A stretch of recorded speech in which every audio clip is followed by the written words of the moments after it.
নমস্কার বন্ধুরা, আশা করি আপনারা সকলেই ভালো আছেন। আপনাদের সবার প্রিয় চ্যানেল স্টার জলসার আপডেটে আপনাদের স্বাগত জানাচ্ছি।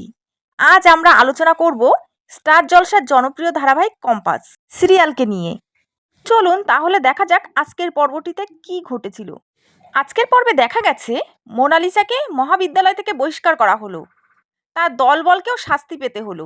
অপরদিকে কম্পাস আহত অবস্থায় দেখা যায় রিয়ান তার চিকিৎসার ব্যবস্থা করছে এবং জানতে পারে যে মোনালিসা কম্পাসের সাথে প্রতিযোগিতার জন্য কলেজে ভর্তি হয়েছিল। সিরিয়ালে দেখা যাচ্ছে কম্পাসের প্রজেক্ট চুরি করা এবং কম্পাসকে একটি মারাত্মক চোট দেওয়ার জন্য মোনালিসাকে কলেজ থেকে বহিষ্কার করার নোটিশ দেওয়া হলো।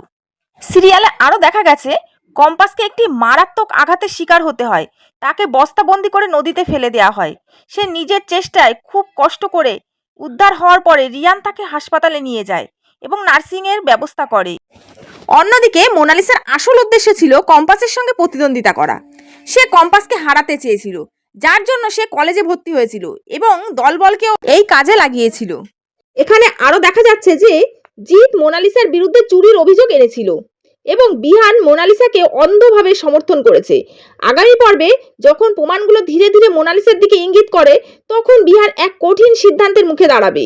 সে কি শেষ পর্যন্ত তার বিশ্বাস ভেঙে সত্যকে মেনে নেবে? তাহলে কি করবে? জিতের অভিযোগের পর বিহান যখন মোনালিসাকে বহিষ্কার করার পরিকল্পনা করে, ঠিক তখনই অভিজ্ঞ জ্ঞান অখিলেশকে হুমকি দেয়। অভিজ্ঞ জ্ঞান চায় না যে তার পার্টনারশিপের ব্যবসা ভেঙে যাক। এই হুমকি কি বিহানের সিদ্ধান্তে প্রভাবিত করবে, নাকি অন্য কোনো দিকে মোড় নেবে? এই সব ঘটনার মধ্য দিয়ে কি গতিপথ পাল্টে যাবে এই সিরিয়ালের?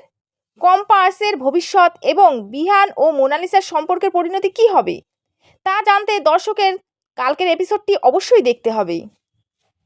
আগামীকালের পর্বটি সম্ভাব্য সত্য এবং মিথ্যার এক বড় সংঘাত হতে চলেছে। আপনারা কি মনে করেন, মোনালিসার প্রতারণা এবং তার চালাকি কি এবার সবার সামনে আসবে?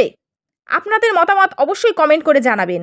ভিডিওটি ভালো লাগলে অবশ্যই লাইক ও শেয়ার করুন এবং আমাদের চ্যানেলটি সাবস্ক্রাইব করে রাখুন সিরিয়ালের নতুন নতুন আপডেট পাওয়ার জন্য।